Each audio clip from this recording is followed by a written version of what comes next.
Hi hello നമസ്കാരം. ഇതുണ്ടോ കുരുമുളകിൻ്റെ ഇലയിട്ടത്? നല്ല അടിപൊളി കുരുമുളകിൻ്റെ ഇലയാണിത്. ഇത് വെച്ച് നമുക്ക് ഈ വട്ടച്ചൊരുക്കൊക്കെ പറ്റുന്ന നല്ലൊരു തൈലുണ്ടാക്കാം വെളിച്ചെണ്ണ ഉപയോഗിച്ചിട്ട്. 2 ദിവസം തേച്ചാൽ മതി, എന്നാൽ തന്നെ വട്ടച്ചൊരുക്കൊക്കെ മാറും, അതിൻ്റെ കറുത്ത പാടൊക്കെ മാറും കേട്ടോ. വെളിച്ചെണ്ണയിൽ വേണം നമ്മൾ ഇതിൻ്റെ തൈലുണ്ടാക്കുമ്പോൾ എപ്പോഴും. പച്ച കളറ് മാറാതെ നമ്മൾ ഇതിൻ്റെ തൈലെടുക്കണം. നല്ല അടിപൊളി തൈലാട്ടത്. ഇതുണ്ടാക്കി നോക്കാം. നമുക്ക് കുറച്ച് നിന്ന് കൊണ്ടുപോകാം. ഒരു 10 ഇല കൊണ്ടുപോയിട്ട് നമുക്ക് തൈലുണ്ടാക്കി നോക്കാം. അപ്പോൾ നമ്മളെ വട്ടച്ചൊരു മാറാനുള്ള കുരുമുളകിൻ്റെ ഇല കൊടുക്കുന്നുണ്ട് കേട്ടോ. ഇനി ചെറുതായിട്ട് കട്ട് ചെയ്തിട്ട് നമുക്കൊന്ന് പൊടിച്ചെടുക്കണം.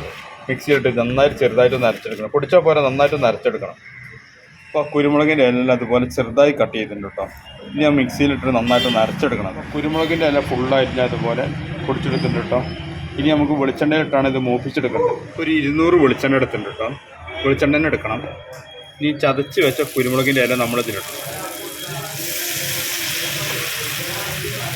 ഇനി ചെറിയ തീയിലിട്ടിട്ട് നമ്മളിത് നന്നായിട്ടൊന്ന് വാട്ടിയെടുക്കണം. കരിഞ്ഞു പോകരുത്. ഒരു ഇളം പച്ച വേണം. ആ ലെവലിലാണ് നമ്മൾ എടുക്കേണ്ടത്. അപ്പോൾ നമ്മളെ തൈല റെഡി ആയിട്ട് കേട്ടോ. നമ്മുടെ വട്ടച്ചൊറി മാറുള്ള തൈലം ഇത് കറക്റ്റ് അളവിലെടുക്കണം. നിങ്ങൾ കരിഞ്ഞു പോകരുത്. ഇതിപ്പോൾ അതിൻ്റെ നീരെല്ലാം വറ്റി കംപ്ലീറ്റ് നീര് ഈ എണ്ണയിലേക്ക് വന്നിട്ടുണ്ട് കേട്ടോ. കുരുമുളകിൻ്റെ ഉണ്ടോ. ഇനി ഇത് ഓവറായിട്ടിട്ട് കരിക്കരുത്. ഈ ഒരു ഇളം പച്ച കളറ് തൈലത്തിന് വേണം അപ്പോൾ.